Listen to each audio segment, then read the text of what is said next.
देखो,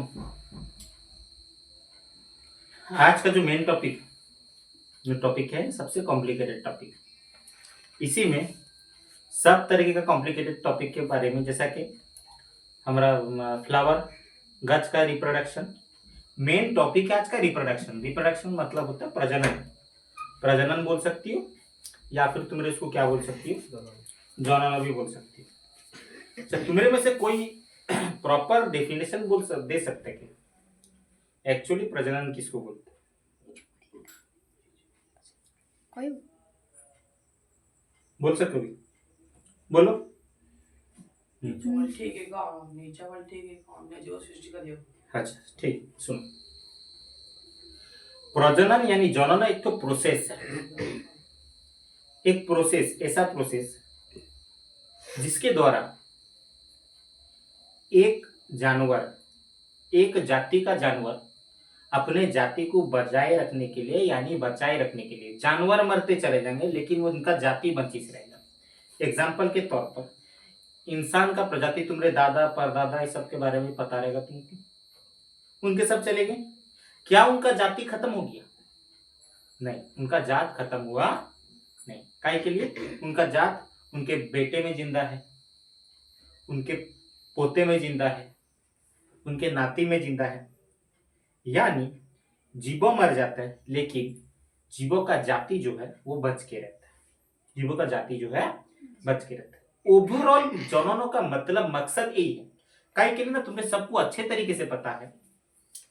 एक जानवर को, जीवों को, लिविंग ऑर्गेनिज्म मेनली 3 चीज का जरूरत रहता है। ये इंसान का बात बोले जाते हैं। इंसान का बात बोले जाए तो इंसान का क्या क्या 3 तो जरूरत वाला चीज है? घर, कपड़ा, कहते नहीं, रोटी कपड़ा और मकान। रोटी कपड़ा और, लेकिन जानवर को ना ही कपड़े का जरूरत होता है ना ही मकान का जरूरत होता है। एक जानवर को क्या बेसिक नीड रहता है? सबसे पहला चीज खाना, दूसरा प्रोटेक्शन, खुद का सुरक्षा। खुद का सुरक्षा, पहला खुद का खाना, दूसरा खुद का सुरक्षा। जब इनके पूरे तरीके से, अच्छे तरीके से खाना पीना खा ली और सेफ जोन में है, एक तो ऐसा इन्वायरमेंट जहां पर उन पर कोई खतरा है, उसके बाद उनके दिमाग में एक ख्याल आता है कि हमरे अपने जात को बचाए रखे। बात समझ में आए? इसीलिए उनके क्या करते हैं, अपने जैसा और एक जानवर को बनाने का प्रक्रिया को ही जनन कहते हैं। यानी एक ऐसा प्रक्रिया जिसमें एक ठो जीव अपने जैसे और एक जीव को बनाते हैं, इसको बोलते हैं प्रजनन, या फिर तुम्हें बोल सकते हो जनन।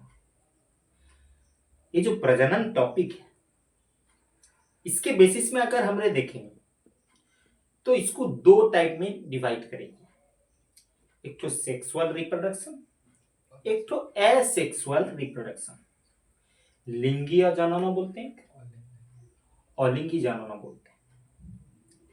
सेक्सुअल रिप्रोडक्शन जितने के केस में टर्म मेल और फीमेल यूज होते हैं, वो सब सेक्सुअल रिप्रोडक्शन करते है ना? नहीं, तुम्हें सबको पता रहेगा जिसके मेल और फीमेल रहते, मर्द और औरत रहते हैं कैटेगरी में, उनको हमने क्या बोलते हैं ना, उनके सेक्सुअल रिप्रोडक्शन करते हैं। इंसान के केस में है ना? नहीं है, लड़का लड़की।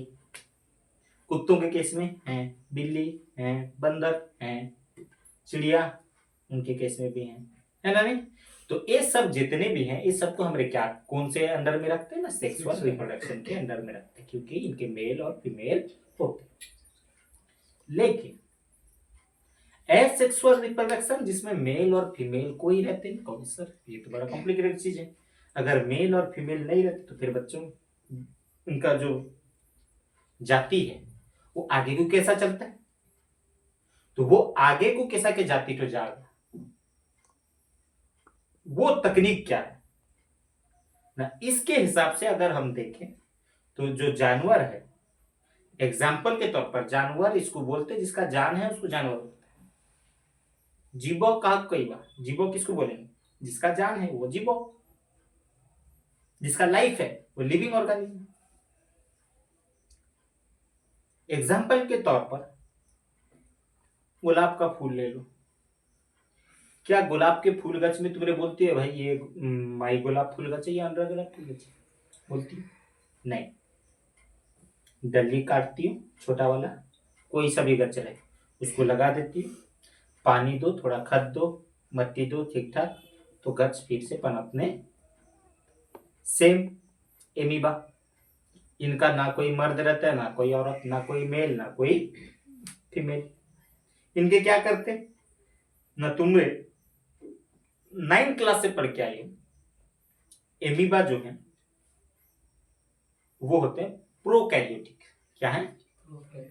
प्रोकैरियोटिक उसको बोले जाते हैं, सुनेस्टिया बोलते हैं, सुनेस्टिया, जिसका नेस्टी रहता है।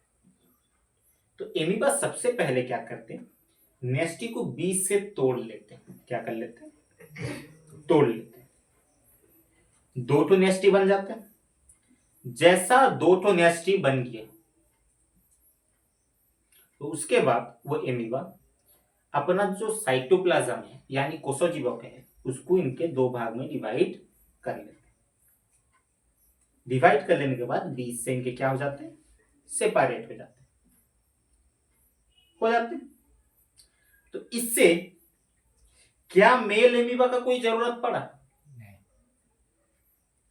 यहाँ पर कोई मेल और फीमेल रहते नहीं, यहाँ पर जितने एमीबा रहते हैं सबको बोलते हैं मातृ एमीबा, माँ एमीबा। बात समझ में आई नहीं? तो इस तरीके का केस में जो रिप्रोडक्शन होता है, जहां पर कोई बाप का जरूरत होता नहीं, उनके खुद से ही टूट के या फिर अलग होके या फिर बॉडिंग होके या फिर कड़ निकल के, इस तरीके का जितना भी प्रोडक्शन होता है इस सब को हमरे क्या बोलते हैं बच्चे? एसेक्सुअल, अलिंगी बोलते हैं, एसेक्सुअल रिप्रोडक्शन। है ना? नहीं? Okay, thank you.